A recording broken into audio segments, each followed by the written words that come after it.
En août 2008, j'ai décidé de consacrer ma vie au travail bénévole, à travers plusieurs projets dont le fil conducteur est la transparence. Et je me suis aperçu que quand je m'intéressais à un débat politique, il n'y avait pas trop de données en fait, donc toutes les questions sur la transparence sont arrivées à ce niveau-là.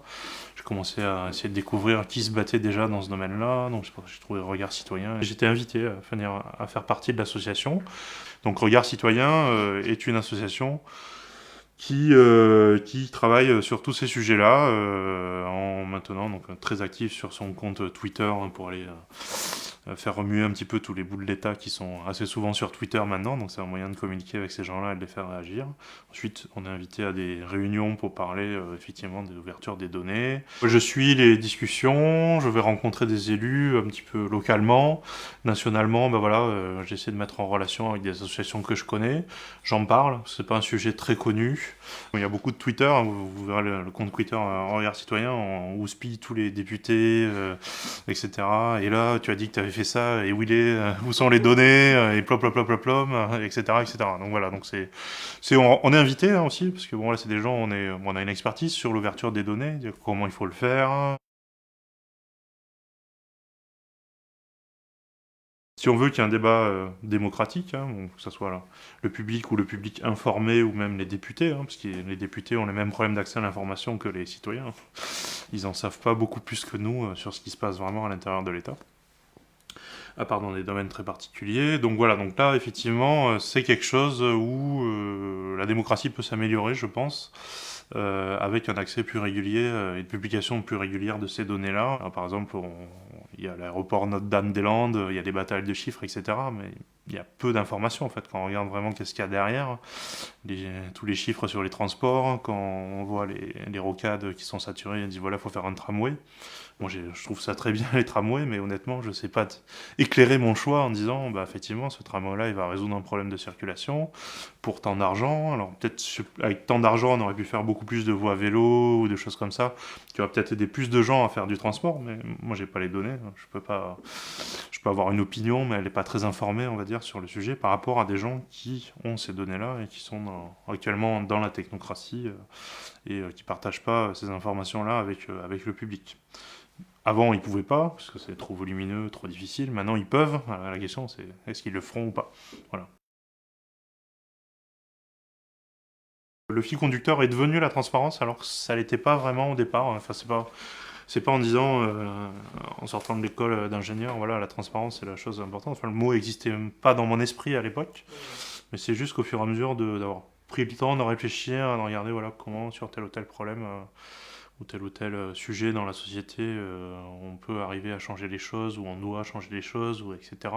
Que le fil conducteur de tout ça était la transparence et que l'outil, c'est quelque chose qui vient avec l'outil informatique parce que c'est celui qui permet pour la première fois dans l'histoire de jouer à ce jeu-là. Alors qu'avant, ça n'a jamais été possible de le faire. Donc c'est pour ça qu'on ne peut pas dire hein, il y a 10 ans pourquoi on ne l'a pas fait, parce que juste on ne pouvait pas. Maintenant on peut, et alors ensuite il faut le faire. Pour moi, ce qui est important, c'est pas vraiment le système. Hein. Parce que voilà, le système c'est un moteur, et ensuite le moteur il a un carburant. Et le carburant de la démocratie, c'est quoi? C'est l'information. C'est-à-dire, les démocraties, c'est une démocratie représentative, hein, qui est le système actuel. Vous élisez des gens qui vont gérer le bousin pendant une durée déterminée.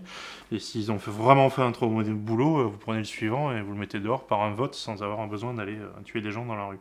Donc voilà, on peut très schématiser le fonctionnement du moteur démocratique. Mais donc vous faites un choix, vous votez à un moment donné, quel que soit le système de choix ou les systèmes représentatifs, vous votez. Et vous votez en prenant des décisions sur ce qu'ont fait les gens. Et la décision sur ce qu'ont fait les gens, il faut que vous ayez une représentation de ce qu'ont fait les gens vraiment, et c'est quoi? C'est l'information. Et actuellement, vous n'avez aucune idée de ce que font vraiment les politiques, leurs choix budgétaires, etc. Tout ça, c'est noyé, ou inaccessible, ou les deux. En gros, vous êtes citoyen, mais on ne vous donne pas l'information pour faire tourner efficacement le moteur, quel que soit le moteur. Et je me suis dit, voilà, moi, ce qui devrait être la priorité, c'est pas changer le logiciel du système, le moteur, c'est donner plus d'informations. Déjà, on commence par donner la vraie capacité de choisir, de faire un choix éclairé aux gens. Ensuite, je pense que le type de moteur est secondaire. Voilà, c'est ma conviction. Je veux dire, voilà, changer la Constitution, les machins, de faire des tirages au sort, faire des mandats plus courts, des révocations, enfin il y a plein de choix institutionnels hein, qu'on peut aller prendre à droite à gauche dans l'histoire et la géographie, etc. et faire un meilleur moteur. Mais si les gens n'ont pas d'informations, à la fin, ça va repartir pareil. On ne pourra pas faire de choix éclairés sur nos représentants ou sur même les choix, enfin, ou les décisions qu'on nous demande de prendre de manière démocratique par un référendum, par exemple. Et donc je dis voilà, pour moi, la chose à corriger en premier, c'est l'accès à l'information. Et on a une chance historique, c'est d'avoir cet outil réseau et informatique qui permet de le faire pour la première fois dans l'histoire. Aller gratter les données et les faire sortir de manière électronique, c'est quelque chose où on peut avancer. Parce que l'open data a cette bonne propriété, c'est qu'une fois qu'une donnée est sortie, on ne peut pas la remettre sous le tapis. C'est que vous faites que gagner en fait. Donc c'est assez agréable au niveau militantisme. C'est que bah voilà, hein, la loi, bah, ouf, ça c'est dehors, on va pas vous la recacher dans 6 mois, ça va pas arriver en fait. Toutes les données auxquelles vous accédez, où les gens commencent à faire des commentaires dessus, le jour où ça disparaît, c'est la bronca, donc en fait c'est fini politiquement, la donnée elle est dehors, elle va y rester. Regard citoyen, donc c'est une association qui milite pour la transparence dans la vie démocratique pour parler un peu plus buzzword, dans ce qu'on appelle l'open data actuellement. C'est-à-dire que, comme j'ai expliqué, donc comme nous on s'en sert pour thetaneutral.net, de manière électronique, l'État et les collectivités peuvent publier beaucoup plus d'informations qu'avant, de manière accessible à quasiment tout le monde, enfin, tous ceux qui ont une connexion Internet qui fonctionne. Et donc c'est embryonnaire, hein, parce que c'est vraiment nouveau, hein, donc l'accès à DSL chez monsieur et madame tout le monde, c'est quelques années, hein, c'est pas à l'échelle de l'âge de la démocratie, c'est tout jeune.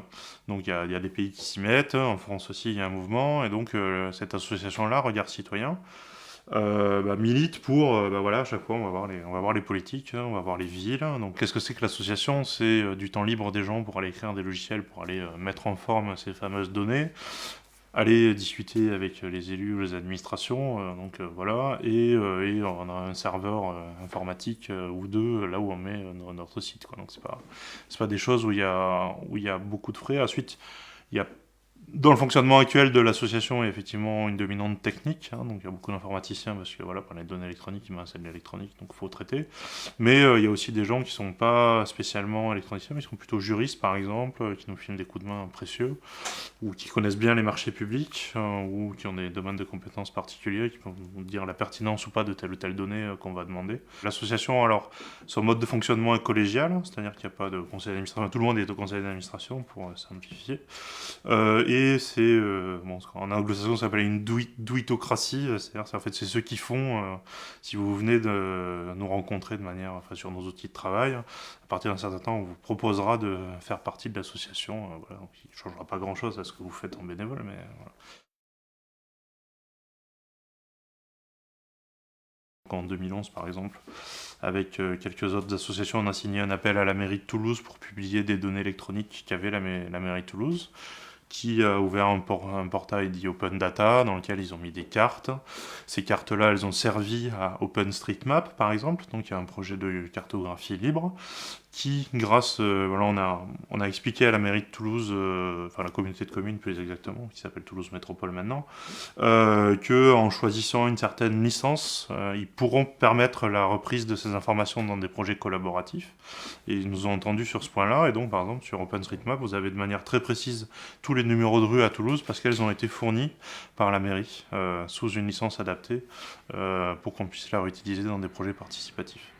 Voilà, donc ça c'est un aspect open data. Ensuite, il y a la vie parlementaire. Donc l'association Regard Citoyen édite deux sites qui sont nos députés et nossénateurs.fr, dans lesquels vous retrouvez l'activité de vos élus de manière un petit peu plus vivante que dans les sites institutionnels. Et donc, en fait, ces sites-là ne sont qu'une reformulation des sites institutionnels de manière plus moderne, donc il n'y a pas d'informations propres. Et donc, c'est de gros aspirateurs de données qui remettent en forme en mettant les nuages de mots, les interventions, etc. Tout ce qui est un petit peu difficile à trouver sur le site institutionnel. Et donc là, ce site-là, du coup, l'association est en relation assez proche et continue avec les élus qui posent des questions en disant voilà, pourquoi mon intervention n'est pas sur votre site ou des choses comme ça. Donc il y a tout un contact avec les élus par ce biais-là. Et ensuite sur des questions plus plus fondamentale qui est, bah voilà, l'État a plein de données de manière électronique. Donc ce qu'on appelle l'open data, ce ne sont pas des données personnelles, bien sûr, donc ça c'est des choses qui sont que l'État n'a pas à donner à qui que ce soit, mais c'est des données bah voilà, de dépenses, de cartes, d'informations, de discours, enfin tout ce qui, de formulaires, enfin tout ce que vous pouvez imaginer de manière électronique. Ça crée petit à petit un pôle d'expertise dans la société civile. Donc avant il y avait qu'un certain type de personnes qui travaillaient dans l'administration et qui avaient accès à ces données, donc ils sont compétentes ou expertes dans ces données-là. Et comme personne d'autre les voit, ben, la compétence, elle est juste cloisonnée à cet endroit-là. À partir du moment où on met des données à disposition, ben, il y a des gens qui s'y intéressent, donc c'est pas un processus rapide, hein, c'est pas presse-bouton, mais ça crée des compétences. Donc moi, j'aime bien citer la CRIRAD, par exemple, sur la radioactivité. La radioactivité, c'est l'exemple du sujet technocratique, compliqué, etc. La CRIRAD a une légitimité sur l'analyse des données et la production des données liées à la radioactivité qui s'est construite avec les années d'action de cette association-là. Mais ça peut arriver dans tous les domaines, donc la dépense publique, le génie civil, combien ça coûte de faire des routes, etc. Donc là, tout ce mouvement-là, c'est pour moi un renouveau démocratique. Qui est permis par la technologie, donc qui permet des choses bien et pas bien. Moi, je pense que c'est une chose très bien, d'étendre beaucoup de débats qui sont actuellement capturés par des experts qui ont accès aux données et pas le public. Souvent, les gens qui s'opposent à un truc, ils vont sortir l'argument, ben oui, les données ouvertes, c'est vous savez tout sur tout le monde. Ouais, c'est le gros argument qu'on a en face, en particulier pour les médecins, enfin voilà, enfin, des choses comme ça. Le problème, c'est qu'on est dans une culture de l'instantané, et effectivement, mettre à disposition des centaines de mégaoctets de données médicales va pas transformer du jour au lendemain la manière dont on gère la santé en France et la rendre la plus efficace. C'est des choses qui vont se passer des années et des années après. Donc voilà, donc ça, il faut un engagement politique pour prendre ce genre de décision et dire voilà, bon, ce sera pas pendant mon mandat, mais ça sera peut-être dans 2 ou 3 mandats que ces choses-là commenceront à avoir un effet positif véritablement visible sur la société. Voilà. Le problème derrière l'open data, c'est que bah, les gens vont trouver des problèmes, et les problèmes ne sont pas forcément du fait des élus, hein, parce que voilà, quand dans une grosse organisation humaine, bon, bah, voilà, il y a des endroits où ça marche pas bien, mais les élus, ne le sachant pas, ils sont pas forcément en tort, et pourtant, comme ils sont représentés mathématiquement comme sachant tout, c'est eux qui vont prendre les tomates pourries pour des choses qui sont pas forcément responsables d'eux, entre guillemets. Donc même les élus de bonne volonté, ils disent, oh, voilà, si je publie toutes les dépenses, machin, je vais me faire taper dessus sur plein de choses et je vais rien gagner, et en plus, j'ai été honnête, entre guillemets, c'était pas ma faute, ce qui est vrai pour la grande majorité des élus. Mais voilà, quand vous achetez quelque chose et que vous êtes en dehors de votre marché, enfin de vos connaissances, vous savez pas le prix des trucs. Moi je le vois, bon, quand on discute des télécoms avec les élus, ils sont complètement pas au courant de combien ça coûte, etc. Donc des fois ils payent des factures hallucinantes juste parce qu'ils savent pas qu'il y a même une offre commerciale qui existe et qui est plus adaptée à côté. C'est juste, ben voilà, quand vous achetez pour la première fois un nouveau service ou un nouvel objet, vous savez pas combien ça vaut, donc vous faites un peu de renseignements. Mais les élus sont dans la même situation, mais sauf qu'ils ont énormément de dépenses qui sont dans tous les sens, ils sont pas compétents partout, quoi. Ils ont pas forcément les moyens d'avoir des gens compétents partout aussi.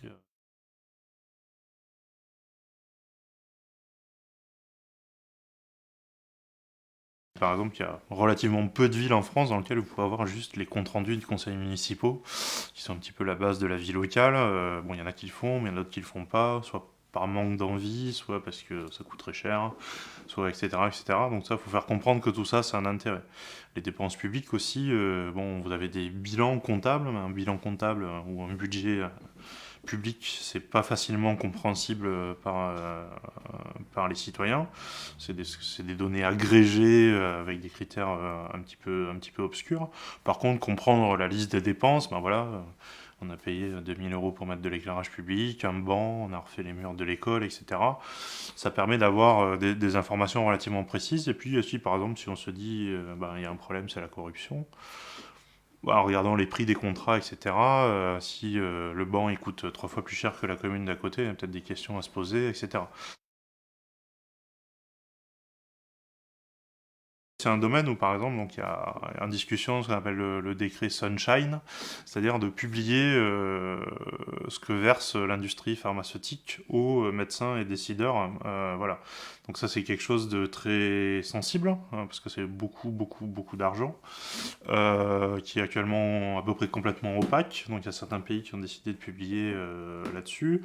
En France, il y a beaucoup de luttes autour des détails de cette chose-là. Donc par exemple, ils ont dit on va publier les noms des médecins et des gens qui reçoivent ces choses-là, mais par contre, il ne faut pas que ça soit indexable par les moteurs de recherche pour que les gens puissent pas retrouver l'information après. Donc ouais, il y a des contradictions un petit peu, on va le faire, mais on va pas le faire, parce que c'est très sensible. Il y a tout ce qui est lié aux autorisations et aux usages des médicaments, donc il y a l'affaire du Mediator.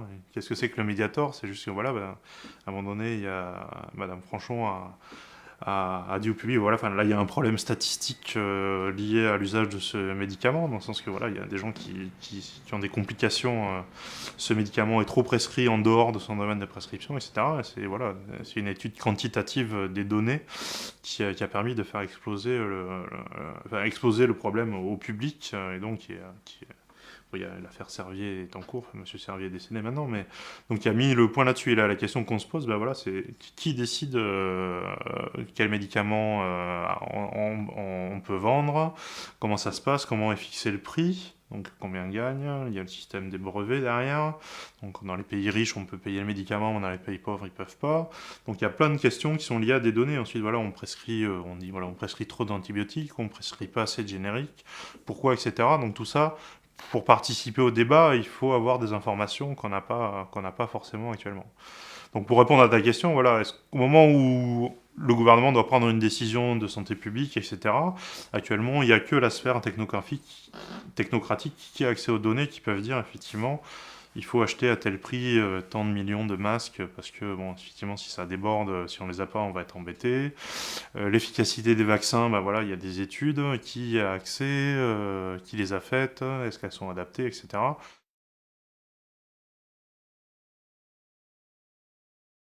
Depuis très longtemps, à Regard Citoyen, on milite pour que les votes des députés soient publics et connus. Parce qu'en fait, les gens ne le savent pas, mais en France, en fait, il n'y a que 5%, quelque chose comme 5% des votes sur lesquels on sait quel député a voté quoi. Et c'est pas parce que les données n'existent pas, parce qu'elles y sont dans les ordinateurs de l'Assemblée nationale, c'est juste qu'ils ne sont pas publiés. Parce que, voilà, enfin, c'est dur. Donc là, on était content parce que le bureau de l'Assemblée nationale avait décidé de publier plus de choses, donc avec M. Bartolone, etc. Et puis au moment où ils ont décidé de publier plus de choses, donc on pensait qu'enfin ils allaient publier tous les votes, parce qu'ils les avaient. Et en fait, non, ils sont passés de 5 à 8%, quoi. Donc du coup, on a pas mal gueulé. Donc moi, comme le siège social de Regard Citoyen est chez moi, j'ai reçu quelques lettres pas contentes de Monsieur Bartolone sur ce qu'on avait dit sur son action. Mais voilà, donc voilà, il faut se battre pour aller chercher des informations, parce que c'est pas dans la nature... Enfin, les hommes politiques, même de bonne volonté, publier les données, il y a aussi quelque chose que ça va faire sur les décideurs, sur les élus. C'est qu'actuellement, on a une image médiatique très limitée des élus. Et voilà, ils sont partout, ils savent tout, sur tous les dossiers, etc. Ce qui est absolument pas vrai, parce qu'on s'intéresse au fonctionnement des institutions. Les élus, ils sont au-dessus d'une technocratie où il y a des centaines de personnes qui sont spécialistes de chacun des sujets, et en fait, ils savent à peu près pas ce qui se passe dessous. Donc, et c'est la réalité des faits, et ce que va faire l'Open Data, c'est que ça va montrer aux gens qu'effectivement ça marche comme ça. C'est-à-dire que l'élu, il a quelques infos et il prend des décisions, mais il n'a clairement pas le tenant et l'aboutissant sur tous les dossiers, comme on a l'impression qu'il l'a si on regarde la Dépêche ou les journaux télévisés, etc. Ils ont l'air sur deux sur tous les dossiers, etc. Et donc, quelque part, un homme politique a un positionnement, enfin au-delà de est-ce que je suis d'accord avec ce qu'il fait ou pas, mais c'est David Cameron, quand il était élu en Angleterre, il a dit en fait, moi je vais faire de l'open data. Effectivement, sous Cameron, il y a eu beaucoup de libérations, en particulier de choses qui sont pas encore disponibles en France, comme la cartographie, par exemple. En Angleterre, ça, ils ont résolu le problème, ils ont dit bon, maintenant les cartes c'est public, on n'en parle plus, ce qui n'est pas le cas en France. Et donc il a dit voilà, en fait, les données ouvertes, ça va être les citoyens et les élus qui contrôlent l'administration. Là, il a créé une barrière virtuelle qui est élu administration. Maintenant, je suis du même côté que les citoyens. Voilà ce que fait l'administration. Aidez-nous à trier. Voilà, enfin, c'est un positionnement politique.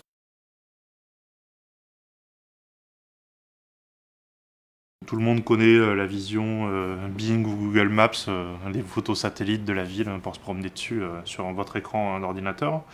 En fait, les collectivités locales font des photos en fait de meilleure qualité pour suivre l'urbanisme. Donc elles passent des contrats avec des prestataires qui font tourner des avions, qui prennent les photos, qui font un retraitement et qui donnent le résultat. Donc ils sont des gigaoctets d'images très haute définition qui cartographient une zone géographique, une collectivité locale. Et en fait, au moment où la collectivité locale fait l'appel d'offres, elle peut faire avec des trucs un petit peu standards, ou elle peut faire un petit peu attention à qui aura vraiment la propriété des photos après qu'elles soient prises. Et en fait, on a sensibilisé une communauté de communes rurales autour de Toulouse. À ce point-là, ils ont regardé, ils ont dit voilà, le contrat standard, mais on peut pas publier les photos après. Il a dit, en fait, pour publier les photos, il faut une clause supplémentaire au contrat, qui est en fait pas très chère. Donc là, bon, je me souviens plus des chiffres, mais c'était un contrat à 25 000 euros. Et il fallait rajouter 1 000 euros pour que la commune ait le droit de redonner à ses citoyens les photos. Donc on pense que c'est une bonne dépense. Mais c'est sûr que l'élu qui n'est pas sensibilisé à ça, il n'en a pas la moindre idée. Il le découvre le jour où quelqu'un lui demande les photos. Son service juridique lui dit ah bah non, tu peux pas. Donc voilà. Donc là, c'est apprendre aussi, chaque fois que des données rentrent dans la collectivité via des prestations, s'assurer que la collectivité peut les redonner au public pour un coût raisonnable. Ensuite, bon, si le coût est trop élevé, peut-être il ne faut pas le faire, il ne faut peut-être pas tout mettre comme ça, mais voilà. Donc notre mode de fonctionnement, c'est les élus en entendant parler, ils viennent nous voir, des fois on s'incruste un peu aussi sur les sujets en discussion, parce que voilà, on est la société civile de l'open data, Regard Citoyen avec d'autres associations en fait partie, donc il y a des données peut-être publiées pour le logement, donc j'ai parlé des squats et de la créa. La créa, qu'est-ce que ça montre à Toulouse? C'est qu'il y a beaucoup de patrimoine public en bâtiments inutilisés à Toulouse. Voilà, en fait, on se dit, au fait, il y en a combien de bâtiments? En fait, on ne sait pas, parce que c'est pas publié. Je suis pas complètement sûr que même la mairie, ils aient un fichier vraiment précis de tout ce qu'ils ont, parce que c'est caché dans les hypothèques et du papier, et des choses comme ça. Donc nous, on découvre que, au fur et à mesure de l'installation de nos antennes dans les endroits où on squatte, on arrive dans un pavillon récemment ouvert en squat, on regarde si on peut mettre une antenne ou pas, et on dit bon moi je pose la question à qui il appartient, le pavillon que vous squattez, à la mairie. Ah bon, ils l'ont acheté, ils en font rien. Bon, voilà. Est-ce qu'il y en a d'autres? Je ne sais pas. Voilà, c'est la question du logement et bon, les associations qui sont militantes dans ce domaine-là, la Fondation Abbé Pierre, Jeudi Noir et compagnie, ils disent voilà, il y a tant de pourcents de logements inoccupés en France, mais où est la vérité des chiffres? Est-ce que c'est des trucs qui sont en train de s'écrouler? Est-ce que c'est effectivement juste un an entre le temps qu'il y ait un héritage ou un changement de propriétaire? Ou est-ce que ça fait 15 ans que c'est en bon état mais que c'est fermé au centre-ville, alors que les gens n'arrivent pas à se loger, etc., etc. Donc tout ça pour éclairer le débat, là aussi, pour trouver des solutions et juger l'action des politiques, il faut des données qu'on n'a pas encore véritablement. Donc là, les demander. En France, on a une chance, on a une loi ouvre-boîte qui est très utile pour les citoyens, que les citoyens ne connaissent pas beaucoup, qui s'appelle la CADA, la Commission d'accès aux documents administratifs, donc il y a une vieille loi de 78, quelque chose comme ça. C'est une loi qui institue une commission qui s'appelle la Commission d'accès aux documents administratifs, et en fait, en France, le principe, c'est que tous les documents administratifs sont accessibles aux citoyens. Alors c'est une loi 78, donc il n'y avait pas d'informatique à l'époque, donc c'est une loi qui vous donne accès à des copies papier des informations. Mais c'est une loi vraiment très générale et sur laquelle les administrations ont peu de moyens de ne pas répondre à votre demande. Et ça se fait via une simple lettre et vous pouvez, au bout d'un délai relativement court, qui est de 1 ou 2 mois, je m'en souviens plus, si la collectivité ne vous a pas donné le document que vous avez demandé, vous pouvez saisir la CADA qui rend un avis en disant si ce document la mairie doit le donner. Bon, en général à ce moment-là la mairie s'exécute, et sinon vous saisissez le tribunal administratif qui est aussi une démarche gratuite parce que vous n'avez pas besoin d'avocat pour faire ce genre de choses. Donc on a une loi qui nous donne accès à tout ce qu'on demande, mais les gens ne le savent pas. Donc c'est vrai que beaucoup de gens vont partir sur un débat public en disant voilà, il faut faire ci, il faut faire ça, mais en fait, ou présupposer des informations, c'est des informations que souvent vous pouvez avoir juste en les demandant. Voilà. Mais alors là, l'idée de l'open data de manière électronique, c'est de dire bon, faut arrêter d'aller faire des photocopies en mairie. Les documents, ils sont tous électroniques, donc vous les mettez sur votre site web et comme ça, on évite de vous embêter avec ce genre de requêtes. L'aboutissement de la démarche serait ça, mais bon, il faut maintenir la pression pour y arriver. Voilà. Regard Citoyen est une des associations dans le paysage qui s'occupe de dire, bah voilà, on a un nouveau potentiel qui vient de la technologie, il faut l'utiliser pour changer la société. On pense que c'est, enfin, en particulier mon avis personnel, que c'est quelque chose qui aura beaucoup d'impact, parce que ce qui pèse sur la démocratie actuellement, c'est la gestion et les soupçons de corruption, des choses comme ça qui pourrissent la société, enfin vraiment. Et c'est un moyen de réduire grandement la casse sur ce genre de sujet, parce qu'on sait, voilà, la corruption, bah, c'est les chantiers, les prix, les surfacturations, etc. Donc c'est un peu du financier, des données un petit peu précises, etc. Et à partir du moment où ces données sont là, ça devient plus difficile pour quelqu'un de cacher des choses. Bon, ils y arriveront d'autres manières, hein, les gens qui veulent, mais je pense que le gros du truc peut passer, enfin peut diminuer juste avec ce mouvement-là.